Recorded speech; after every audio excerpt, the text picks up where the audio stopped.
Welcome to the Learning Pines YouTube. We hope this video helps. You start by confirming you have the right to change the app. This protects you legally and avoids breaking agreements. Once confirmed, open the project and locate the Google Mobile, adds SDK entries, add unit ID, and any XML or manifest references.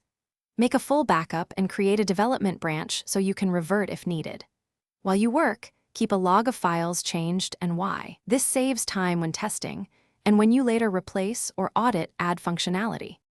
Now you remove the SDK and references carefully. Delete SDK dependencies from build files and remove initialization calls in the app entry points. Once done, strip out ad view layouts, add listener callbacks, and any code that expects ad responses, then refactor related null checks.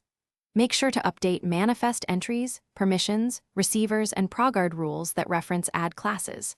After changes, run a clean build and unit tests. This confirms you haven't left dangling references. Finish by running full QA across devices and flows that previously displayed ads. You want to validate UX and performance.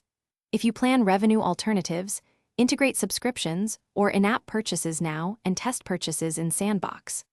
Once done, monitor crash logs and analytics for regressions. If problems occur, make sure to check runtime logs for class not found or no such method errors. Revert to your backup branch if needed, and search the codebase for leftover ad ID or SDK strings as the primary troubleshooting step. Thanks for watching. Consider subscribing if we helped you.